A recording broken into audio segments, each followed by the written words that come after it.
Downtown Fargo, where culture, creativity, and community collide.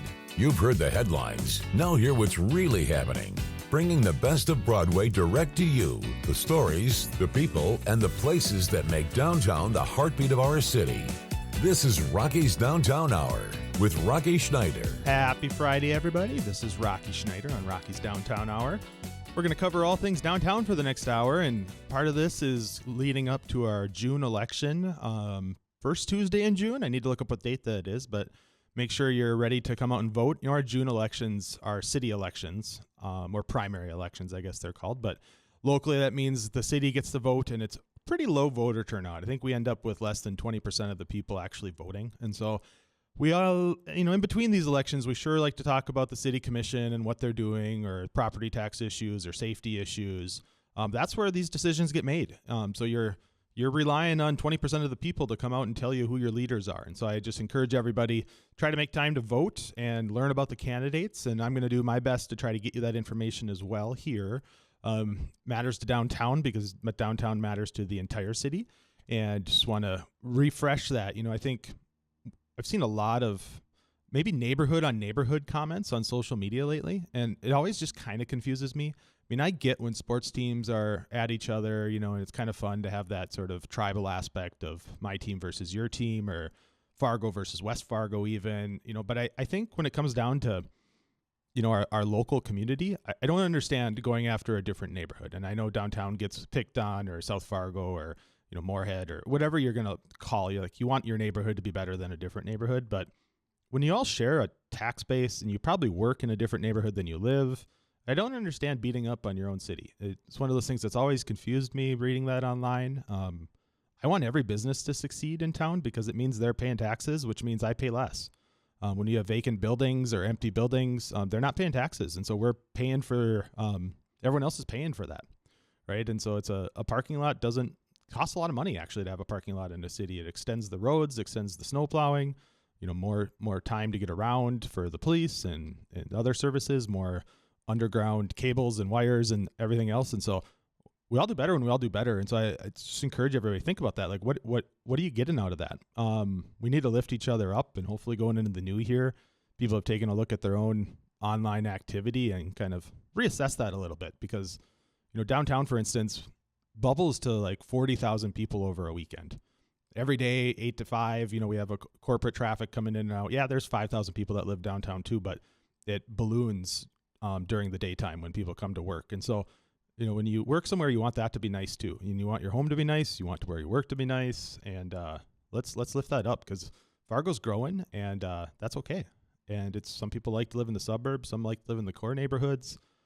We did a recent internal poll at the Downtown Community Partnership to try to figure out when people go out to spend money, regardless of how much you spend or that sort of thing, where do you go and why and what do you choose to do? And obviously we were looking at from downtown's aspect, but we talked about the mall, or we talked about, South Fargo by Sweet Shots, if you go to Moorhead or West Fargo, try to look at all these different aspects. And obviously, the number one thing people look for is just convenience, right? If it's close to you, you go to it more often. That's pretty obvious. What I think a couple things that were maybe surprising to me, or maybe not surprising, but nice to see validated is people want to show off their community. So when they have a friend or visitor come to town, they don't take them to the same place they maybe go on a day-to-day basis. They not showing them the closest thing to them. They want to show them the best thing. And what we found in the poll is that, people, when they have a guest here, a new employee, they have an investor coming to meet with them, they have them stay downtown and they show off downtown. When you go to a big event, game day comes to town, you see these things, they happen downtown. And that's how we show off our community. And so while day to day, we may not think of it that way, when the national news looks at us, an investor comes to town, someone flies into Hector International, they usually stay downtown first, and they don't pick the outward hotels first. They may do that if they become a regular visitor, but yeah. So we need to have our it's the book cover for the front door maybe for the community. So let's make our downtown shine because it's going to help us all. And just looking at some of our year-end data, because I'm doing an annual report and that's on the top of my mind. Downtown saw 5.3 million visits last year from 615,000 unique individuals. That's 600,000 people from around the country, around the world that came to Fargo. We want to make sure we're showing off the best of Fargo, what makes us unique. what makes us different. It's not showing off chain restaurants and interstates and everything else that we have that can be nice. They're just everywhere, right? It doesn't make us any unique.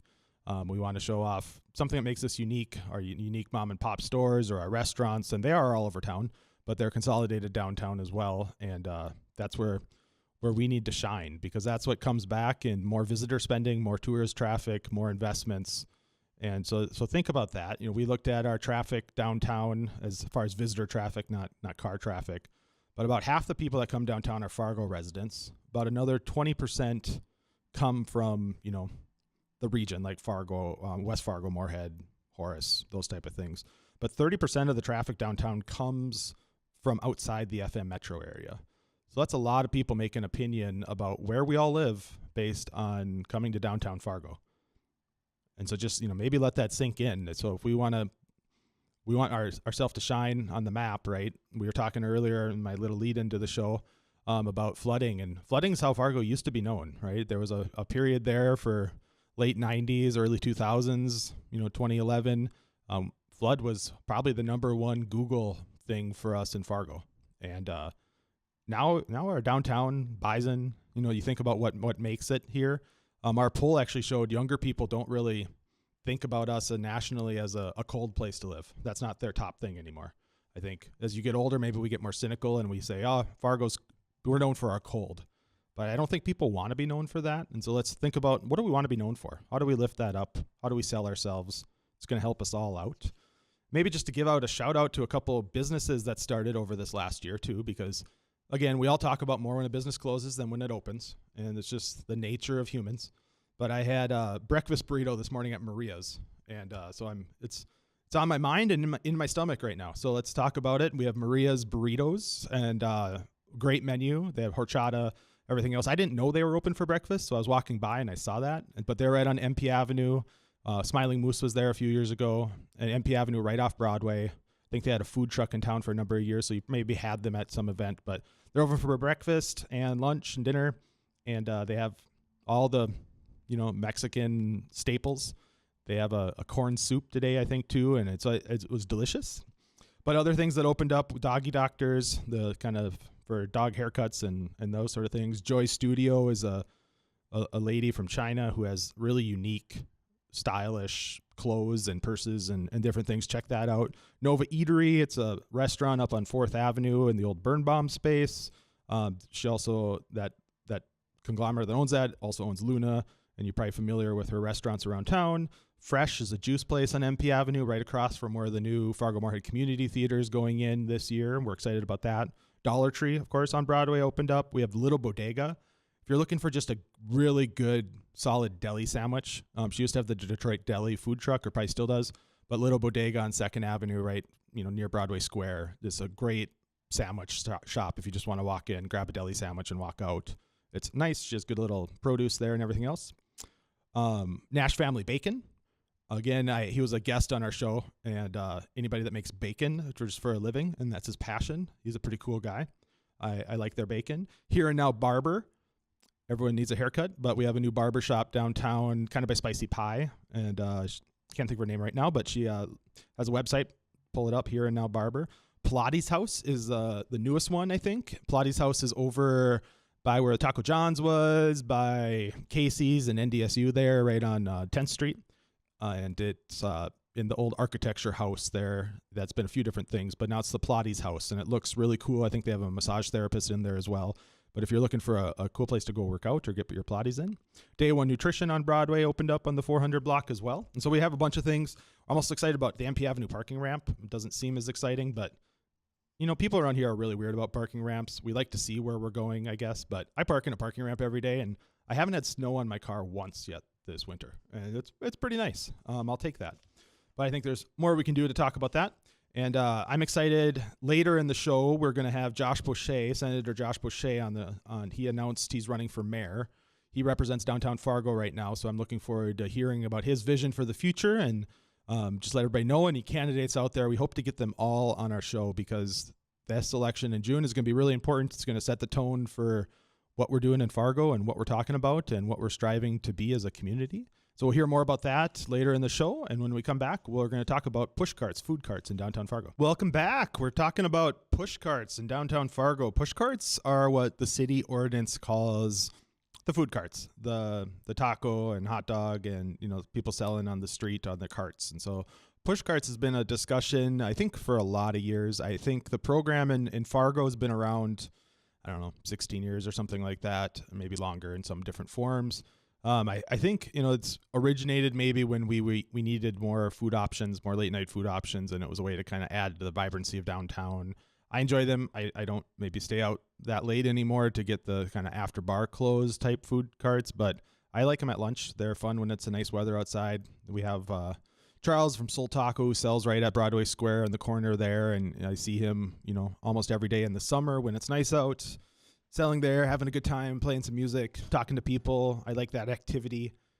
It's pedestrian-friendly. We say things like pedestrian-friendly in downtown, but what it just means is people are out and about, smiling at each other, waving. You see friends or connections, and it's a good time. You don't just get stuck in your office all day or have to drive somewhere. You just walk outside and you can see people. It's a different aspect we don't have everywhere in town. And so downtown, it's fun. The push carts add to that. But, as like anything, we're going through a time when we got to reassess things. The city's tightening their belts too and trying to figure out, okay, what's costing us money versus taking money in, what's worth paying for, what's not, all those things. So we've been asked to address some things. I run the business improvement district in downtown Fargo. It's a entity where every business in downtown pays an additional assessment toward the bid, as we call it, the improvement district. And they voted on putting this in. It's a taxing district authorized by state law and voted in by the property owners themselves. So they all pay an extra tax. And what we do is we go out and handle all the public garbages downtown. Our guys are out there daily cleaning, picking up trash, cleaning up after bar nights, beautifying things. They take care of the flower plants on the street lights. They do all the Christmas tree lighting, the 150,000 lights on the street lights downtown. And so what we end up doing is trying to figure out, okay, where are we spending our time? And is that appropriate or not? Where else can we spend our time? What else should we be doing? We get a lot of ideas, and obviously it's always a capacity thing. If we had unlimited resources, we could do a whole lot of fun things. But one of the things we found is that pressure washing on sidewalks is really important. If you go to another big city, I guarantee you the streets and sidewalks don't look like ours. Public Works does a great job in Fargo clearing snow. We all know that. We all get impatient when it snows, but we all know they do a good job, and so thank you for all they do. Downtown Fargo, our sidewalks are clean, most of the time. Obviously, every weekend they get dirty again, and so our team's out there cleaning, but you'd notice if they weren't there for a weekend, let me tell you. But one thing that I've, had a growing concern over is just we call them grease spots, food stains, those sort of things. And the push cart locations, there's like a dozen different locations, but I think we have like 6 different push carts in town that operate downtown. You got to have a permit. You have a location, you have to be, a certain size, all those things. But they start to stay in the sidewalk, and we end up paying for cleaning up that. And I don't think it's inappropriate that we're the ones charged with doing that, but we just want to make sure that somebody's helping pay for it. And so right now a push cart, I saw one former commissioner who I think is running again talk about, well, isn't that capitalism, the push carts? And I'd argue it's like, no, they're operating on the public's right of way. The public is paying for that sidewalk space. The public pays to keep it clean and safe, and then the businesses pay an extra tax to keep it clean and safe. Like, there's nothing capitalism about the city offering a permit. Like, that's public. That's the public. It's a privilege to operate on a public space. And so one of those things that, it's a $50 permit to operate. When you compare that to what businesses pay and property taxes and everything else, it's pretty easy to see why push carts maybe aren't paying their fair share right now. And I say that with all the love I can for food carts and those food operators. But they know it too. I mean, they pay more than that to operate at the Red River Market on the weekend, right, for one day. But they get a $50 permit, and they get rights to that corner, that Publix corner. Like, you couldn't go on any private property for $50 and have any private owner agree that I'll rent you the space for a whole year for $50. We just know that's not true. So we're working on some things about what is the right cost? What are other cities doing? Is there just like moving into an apartment, is there like a fee that in case you are one of the dirty ones, maybe you lose your security deposit type thing? And I'll say that, a lot of push carts downtown, every day they operate, they pick up after themselves. They're great. But we know on occasion there's some mistakes made or bad actors out there. And I think one struggle we have is how do you regulate when somebody shows up that's not a permit holder? That's probably more of a concern because we can make a deal with the current permit holders on what it costs, and they know that too. They operate a business. It's a business agreement. But what we've had some people just show up with a food cart and start selling. And while on the face of it, that seems fun, like, oh, a new food cart, let's go try it out. If they're not permitted, maybe they're not operating in the right spot or it's not safe for some reason, traffic or pedestrian, or maybe it's blocking ADA compliance and we'll get in trouble, other reasons on that in the public right away. But the other thing too is want to make sure they have a health permit, right? If they're selling out of their push cart, we don't want to have some, food sickness go around because they weren't doing everything they were supposed to. I think one of those things, we go to a restaurant, we don't expect to get sick, right? But that happens because of inspections and health insurance or health, checks and permits and all those type of things. And so we're thankful those are there because we don't have to think about them. But when you have a push cart and no permanent, location, those things get a little tougher to regulate. So we're working with the city on how to regulate that. And one of the troubles we have is most of the time those violations happen at, late night after bars when the police have better things to do. The current ordinance is written that police don't really have control over it. It's a different department in the city. So even if police are out and they see a violation, police can't do anything about it. And so the public is confused if they call the police because that's the only one you can call at night. It's just confusing. It's a poorly thought out process, but we've learned over time now that we have some holes in it. And so we need to rework that. And I don't know if I'm the only one that watches city meetings, but if you go on YouTube and type in City of Fargo, you can look at all these informational meetings. City of Fargo, gets beat up a lot because they're a city and that's just what happens. But they're pretty transparent. Every meeting in the city commission chambers gets taped. And so you can watch them all. I think try to do that. Look at the other cities around the state and say, can I watch every meeting? And you'll see that Fargo is way more transparent than almost any other city in the country. I've worked in a lot of different cities on government issues, and Fargo, you can almost see every single meeting that happens. There's occasionally one that gets moved elsewhere and it's not on video and people complain. And so we get spoiled with how transparent it is too. But look at the one recently. We had an info meeting. Thanks to Commissioner Turnberg and Commissioner John Strand, who were both at the meeting. It's always nice when the commissioners are there and all the staff that deals with these issues. We had a couple of the operators as well. Very important to have their input into this. We don't want to just, get rid of a program that people like, and that's what the push carts are.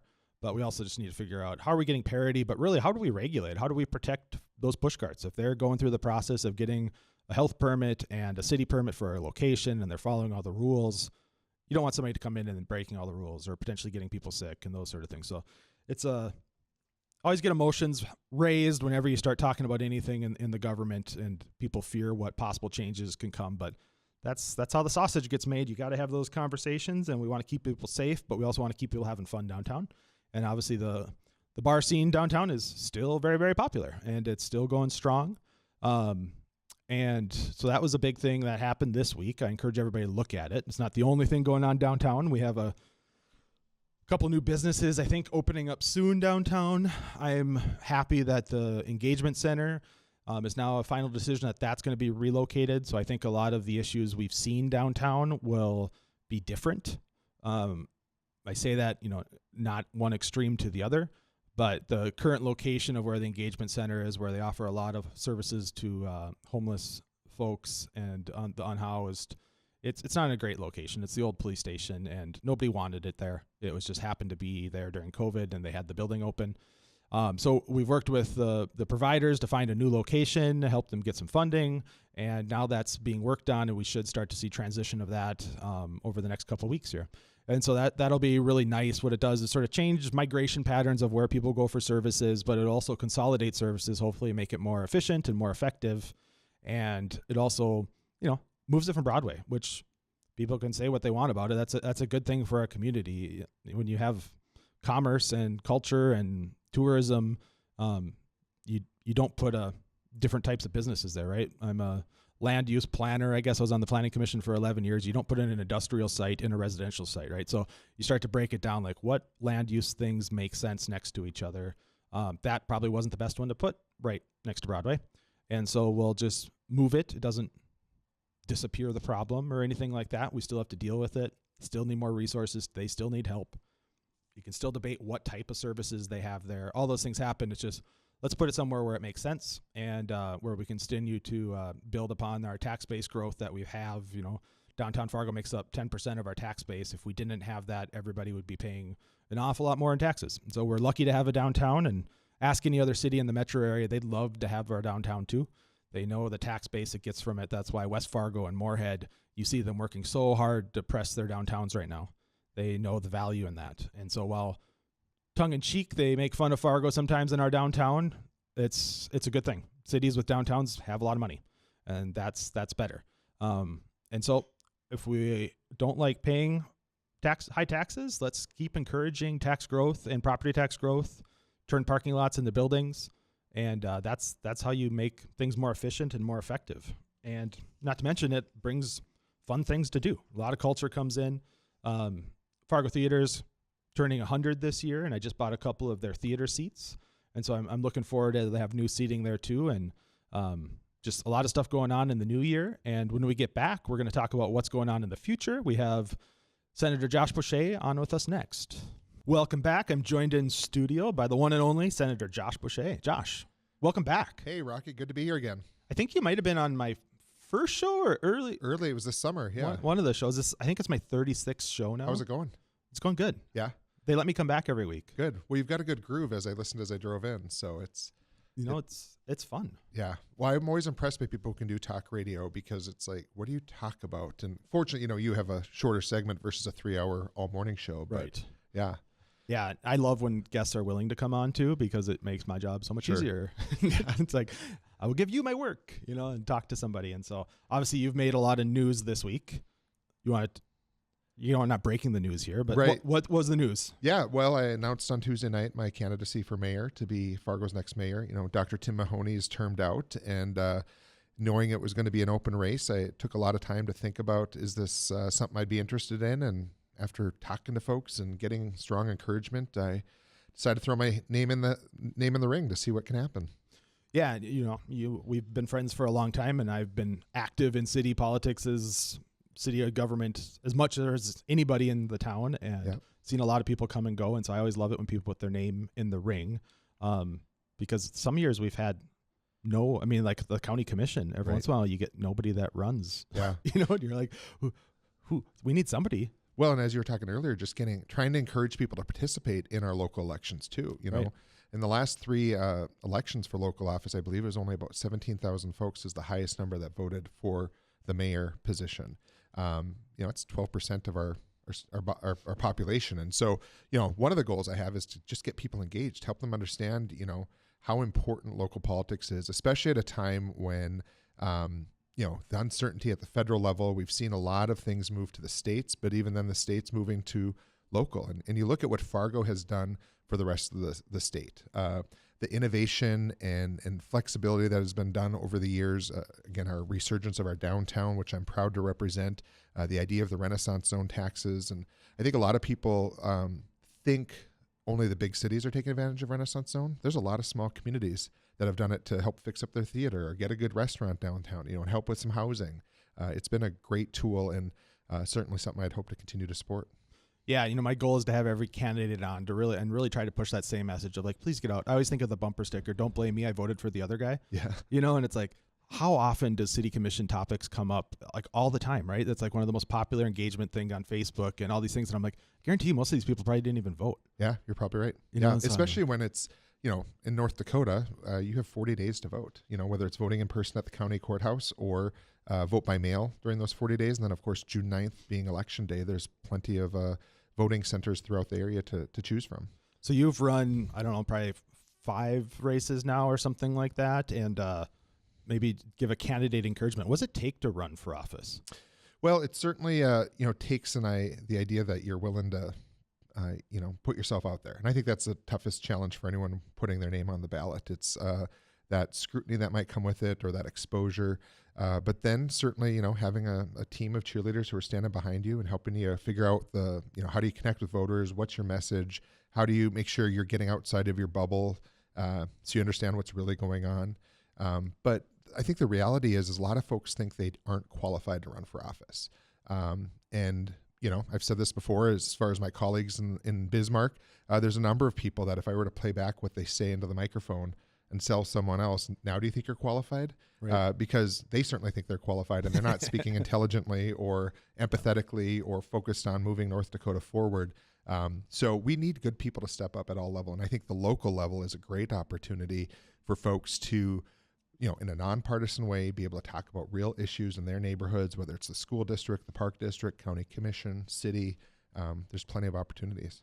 Yeah, I think about these races a lot because this is what I do, and I watch all the meetings, and I always try to think, like, what do I want from the next mayor? Because Tim Mahoney, love the guy, has been there a long time. Mm-hmm. And there's always, we're term limits for a reason. It's a good opportunity to get new blood, new direction, all those things. And to me, I was trying to think about, like, what do I want to see?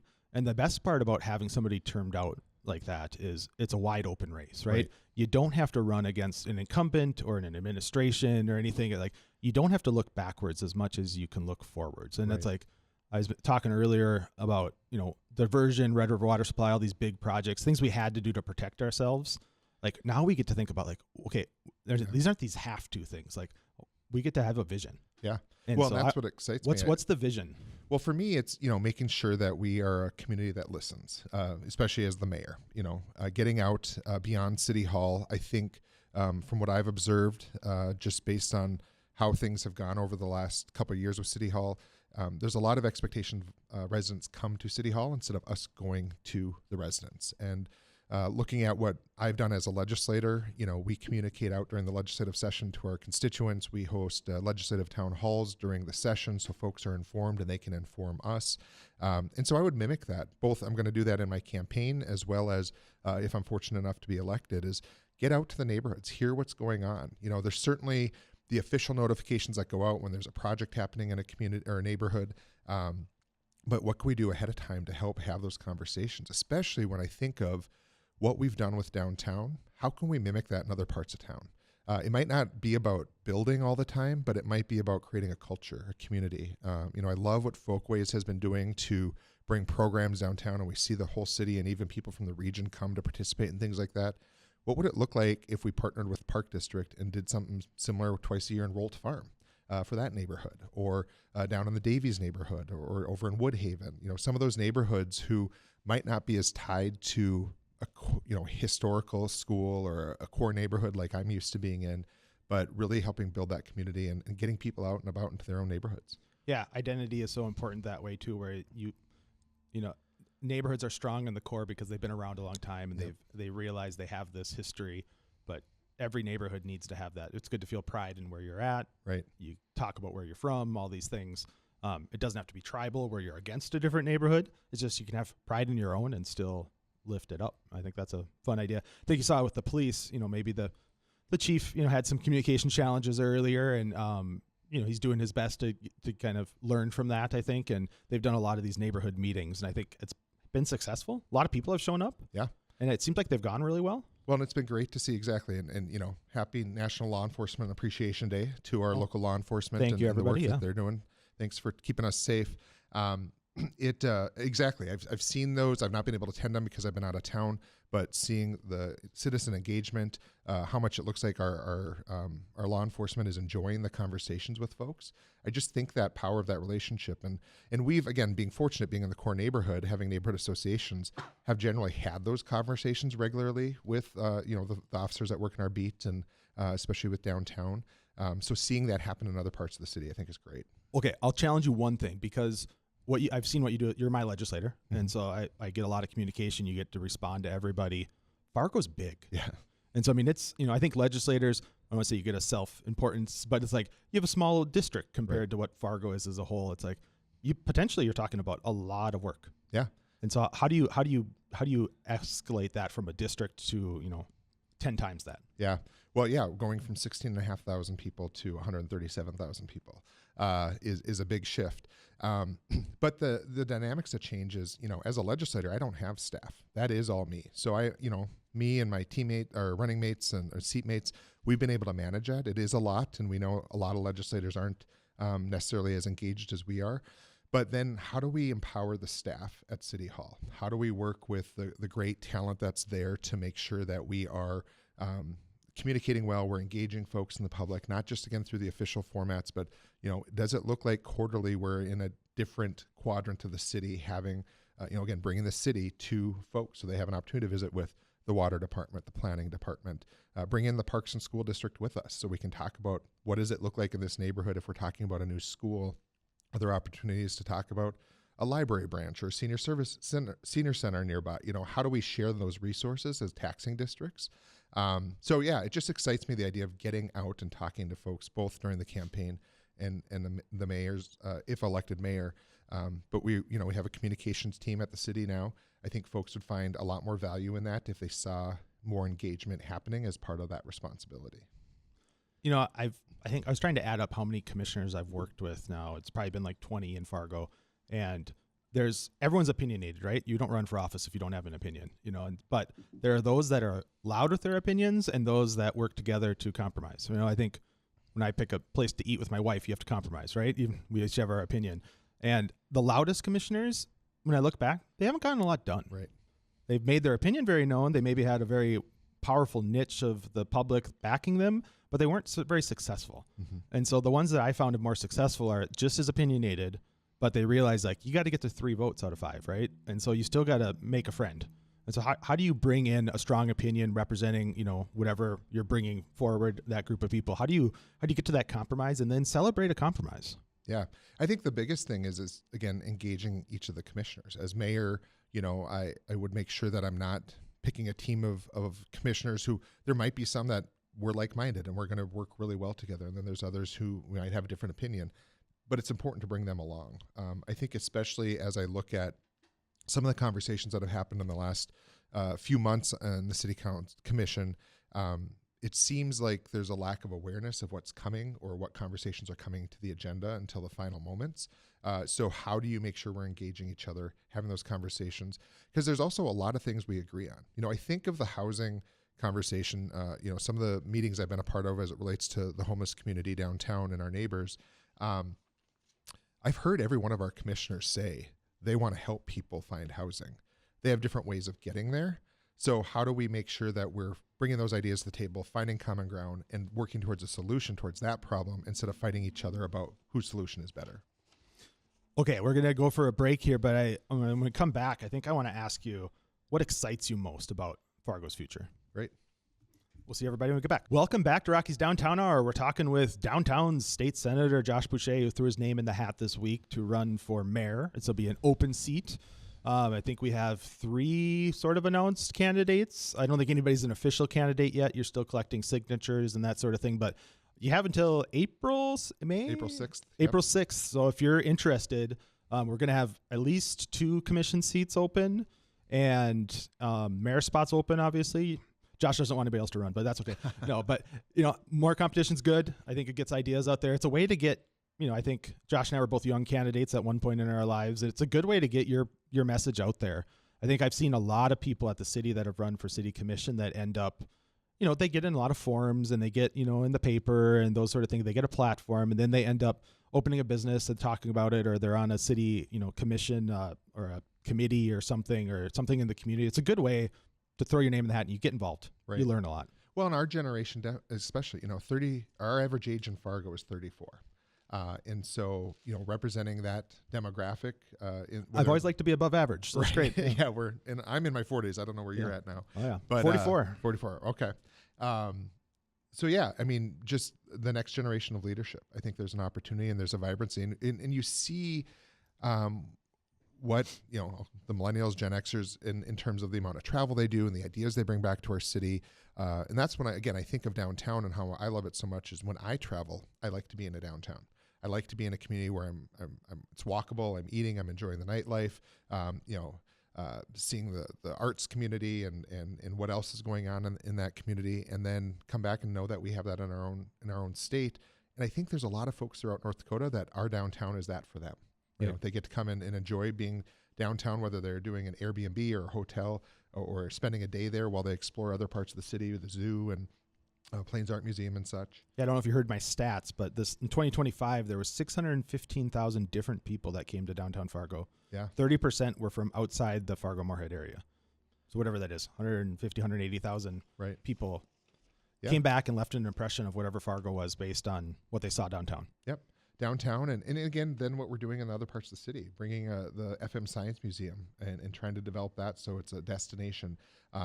My brother and sister-in-law were in town this last weekend for one of her family's hockey tournaments. And so I was spending time at a hotel with them, and it just amazes me the amount of people that travel for things like youth sports. So, the fact that we've helped build these ice sheets and the soccer complexes and baseball and softball courts fields, not courts. But bringing those youth activities here and exposing folks to Fargo, certainly helps with our institutions of higher education, lets people see that Fargo is a great place to live and call home. It makes me excited. It makes me excited to consider this opportunity to run for mayor. So what excites you about Fargo? Like what do you, let's say, you're mayor for 12 years, right? And then you get termed out or something. What do you want to do in that 12 years that puts Fargo on a bigger map? Like what do we have going for us? I think the biggest thing for me is bringing my real estate background and working with all those stakeholders to make sure that we're doing smart development. Is my understanding that when the diversion gets certified and we start developing south of the diversion, if we grow at our current rate, we really only have 50 years of growth. So how do we make sure that we're helping with infill and doing that smart with our incentives? How do we make sure that when we do growth out, it's smart and it's not putting too much of a burden on property tax owners and property tax payers? Really looking at over that 10-year period, how do we make it stable for our growth and a planned growth that meets the needs of our community, not necessarily always the needs of a business or a developer themselves. Yeah, I think it's maybe not the sexiest topic is our Fargo growth plan, but I spent a lot of time on that. And you saw at the last commission meeting about the interchange at 64th, and people want to know what they can expect, right? They don't like change. Right. And so tell them what's going to happen and stick to that plan. But if you don't plan, you're always going to have change. Yeah. And so a good plan goes a long ways. Well, and that's what's exciting about the Fargo growth plan is, that took years of work. But then how do we take the Fargo growth plan and work with things like the school district, the park district, so that we're planning together, again, as an opportunity to save taxpayers money. I'm proud of my vote this last legislative session to secure up to $1,600 in property tax credit for property tax owners and increasing the renter's tax credit. And with that comes the 3% cap. And I know that that's going to be tough for local subdivisions or local political subdivisions, but we got to work through that. And just like anything else, when we pass a policy, it's going to be tweaked down the road. So I'll want to be a part of those conversations. But how do we do this smart? How do we do it sustainably? And how can we do it in a way that works for people here in Fargo? Well, let's use your legislative background. You know me. I've spent a lot of my career working with Mayor Mahoney and Mayor Wallaker, Mayor Furness at the legislature, working with people across the state. And they all love Fargo, but they also love to hate Fargo sometimes. Mm-hmm. And so they're just waiting for that slip up. How do you use that legislative experience to go to Bismarck and advocate for Fargo, but in a way of advocating for the whole state? Yeah. I think the needs of Fargo aren't any different than many other communities, regardless of size. I'm not just talking about the big four cities or the big six. Again, using the Renaissance zone. There's small communities that are using it to help grow and sustain their downtowns. For me, it's a matter of when we look at what are the needs of Fargo, how do we find the other cities or communities that have those needs and collaborate for the ask? I just did that this last legislative session when I learned that our transit funding had been decreased by the federal government because of the growth of our community. So working with the transit director here in Fargo, she informed me that there's three other communities, Grand Forks, Bismarck, and Minot, that all have fixed route transit. And so I said, let's go talk to them. They probably have needs too. And we were fortunate to secure more funding for all four communities. And now we're doing a long-term study in this interim to look to find if there can be a sustainable funding source for transit specifically as we look at meeting the workforce needs, the community needs throughout our community.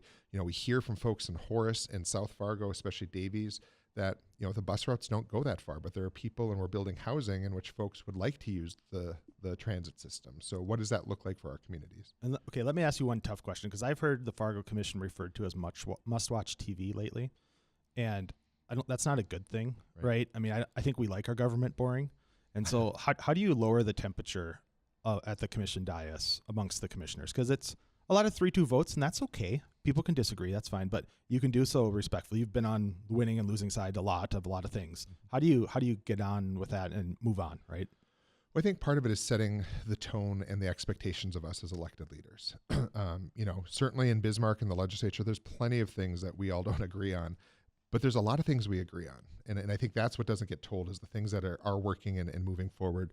But I look at holding elected leaders accountable. This office is not my office. It's an office of the people. And so making sure that if someone's getting out of line, being disrespectful about staff, being disrespectful about the citizens that are testifying, that's not called for. That's not appropriate for a commissioner or a mayor. Well, Josh, thanks for coming on. We might have you back before June. Otherwise, everyone, make sure you're thinking about voting.